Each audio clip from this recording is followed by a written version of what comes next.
दोस्तों, black hole एक ऐसा मुहावरा है जिसे हर कोई जानता है, लेकिन बहुत सारे लोग उसके बारे में बहुत अधिक नहीं जानते हैं। मैं हूं सुधाकर मेहड़ा और आप देख रहे हैं मजेदार टॉप 10। और आज हम उन चीजों के बारे में बात करने जा रहे हैं जिनके पास बहुत ही मजबूत गुरुत्वाकर्षण है, जो आसानी से अपने आसपास की सारी चीजों को आसानी से निकल जाता है। कई वर्षों तक ब्लैक होल सिर्फ साइंस फिक्शन के समान ही रहे हैं और आज भी हम उनके बारे में जो कुछ भी जानते हैं वो सिर्फ वैज्ञानिक सिद्धांत है। ये वैसा है जैसे मानो छोटी चिड़िया ये पता लगाने की कोशिश कर रही है कि समंदर के दूसरी तरफ क्या हो रहा है, लेकिन हम उनके बारे में जो कुछ भी जानते हैं वो चौंकाने वाला और बहुत डरावना है। तो बने रहिए मेरे साथ, क्योंकि ये है ब्लैक होल के 10 डरावने और चौंका देने वाले तथ्य। तो नंबर 10 पर है nearest black hole to earth. पृथ्वी के सबसे पास का ब्लैक होल, जिसे V4641 सैजिटेरियस कहा जाता है, ये 1600 प्रकाश वर्ष दूर है। अर्थात यदि आप प्रकाश की गति से यात्रा करेंगे तो आपको वहां पहुंचने में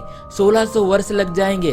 ये बहुत ही दूर है। जब वैज्ञानिकों ने इसे पहली बार देखा तो उन्होंने सोचा कि ये एक तारा है, लेकिन तब उन्हें एहसास होता है कि वो जो देख रहे थे वो एक तारा था जो ब्लैक होल की परिक्रमा कर रहा था, फिर उसके बाद ब्लैक होल द्वारा अवशोषित हो गया। और नंबर 9 पर है we orbiting a black hole. हाँ, हम सब ब्लैक होल का चक्कर लगा रहे हैं। हमारी अपनी गैलेक्सी के केंद्र में मिल्की वे एक सुपर मैसिव ब्लैक होल है जिसे सैजिटेरियस ए कहा जाता है। ये वास्तव में 440 लाख किलोमीटर की दूरी पर है और इसका कुल द्रव्यमान हमारे सूर्य से 40.3 लाख के समान है। और जबकि हम हर साल एक बार सूर्य की परिक्रमा करते हैं, हमारा अपना सौरमंडल 22.5 करोड़ साल में एक बार आकाशगंगा और उसके अंदर के ब्लैक होल की परिक्रमा करता है। हाँ, अंतरिक्ष बहुत ही बड़ा है। और नंबर 8 पर है we can not actually see a black hole. Black hole का गुरुत्वाकर्षण इतना मजबूत है कि यहाँ तक कि कुछ भी नहीं, प्रकाश तक भी बच नहीं सकता है, लेकिन वैज्ञानिक अभी भी उन्हें अप्रत्यक्ष रूप से देख सकते हैं। सबसे पहले वे छोटी मात्रा में थर्मल रेडिएशन का उत्सर्जन करते हैं, जिसे हॉकिंग रेडिएशन कहा जाता है, जिसका नाम प्रसिद्ध भौतिकी विज्ञानी स्टीफन हॉकिंग पर रखा गया है। वे अपने और पृथ्वी के बीच के सितारों और आकाशगंगा के प्रकाश को भी मोड़ते हैं। और 2015 में भी एक बड़ा क्षण आया जब खगोलविदों ने 2 दूर के ब्लैक होल को टकराकर एक बनने वाला पहला गुरुत्वाकर्षण झटका डिटेक्ट किया। इसलिए हाँ, उनका पता लगाना मुश्किल हो सकता है, लेकिन हम इसमें पहले से बेहतर कोशिश कर रहे हैं। और नंबर 7 पर है द बिगेस्ट ब्लैक होल। सबसे बड़ा ब्लैक होल NGC 4889 है। यह अंतरिक्ष के एक क्षेत्र में स्थित है जिसे कोमा क्लस्टर कहा जाता है, जो पृथ्वी से लगभग 3000 लाख प्रकाश वर्ष दूर है और यह बहुत ही बड़ा है। याद रखें कि हमने इसके बारे में पहले भी बात की है कि सूर्य का द्रव्यमान कितना अधिक है। पृथ्वी की तुलना में इस ब्लैक होल में एक द्रव्यमान है जो हमारे सूर्य से लगभग 2100 करोड़ गुना अधिक है।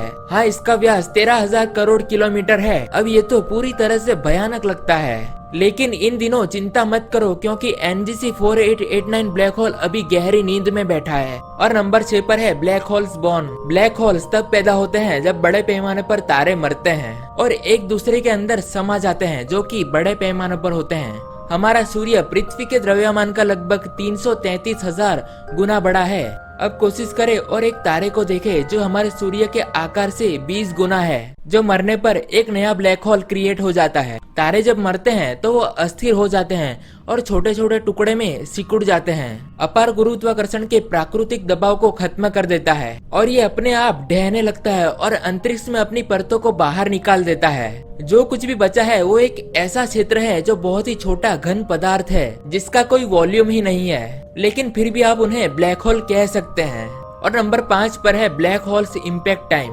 एक ब्लैक होल का गुरुत्वीय खिंचाव इतना मजबूत होता है कि अगर किसी चीज को आप उसके अंदर खींचते हुए देखते हैं तो ऐसा लगेगा कि वो अनिवार्य रूप से उस समय में जम गया हो। वैसे भी इसके पीछे का कारण वैज्ञानिक अल्बर्ट आइंस्टाइन द्वारा विकसित सापेक्षता के सिद्धांत के भीतर है। इंटरेस्टिंग।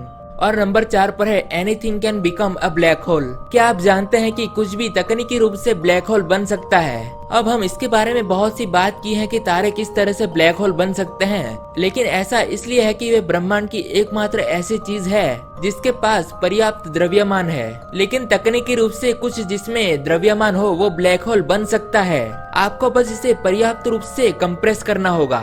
और नंबर 3 पर है ब्लैक होल्स डोंट सक। ये तो हम सब जान ही गए हैं कि ब्लैक होल का गुरुत्वाकर्षण कितना मजबूत है। अगर हमारे सूर्य को एक ब्लैक होल द्वारा रिप्लेस कर दिया जाए तो ये बहुत ही दूर से पृथ्वी की परिक्रमा जारी रखेगा। फिर ये समय के साथ बढ़ता जाएगा और उसका कद और भी ज्यादा बढ़ जाएगा, जो अपने पास की हर चीज को निगल जाएगा। और नंबर 2 पर है theory of the black hole. अब कुछ लोग ये सोचते हैं कि आइंस्टाइन ही वो शख्स था जिसने ब्लैक होल के बारे में थियरीज दी थी, लेकिन उसके पास इसका समर्थन करने के लिए केवल विज्ञान था।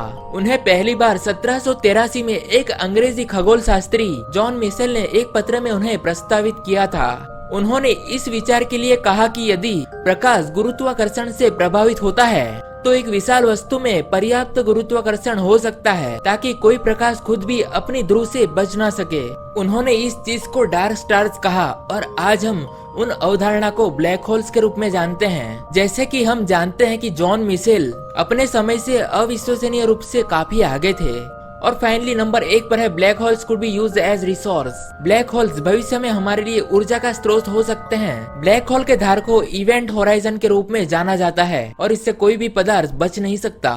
लेकिन इस धार सामग्री पर ब्लैक होल बहुत ही तेज गति से परिक्रमा करता है और इससे जो रेडिएशन क्रिएट होता है वो इंसानों द्वारा एकत्र किया जा सकता है। 1983 में भौतिकी विज्ञानी जॉर्ज एंड्रू और रॉबर्ट वाल्ड ने एक प्रकार की ऊर्जा एकत्रित करने वाले उपकरण का इस्तेमाल करके ब्लैक होल के इवेंट होराइजन में से ऊर्जा एकत्रित की।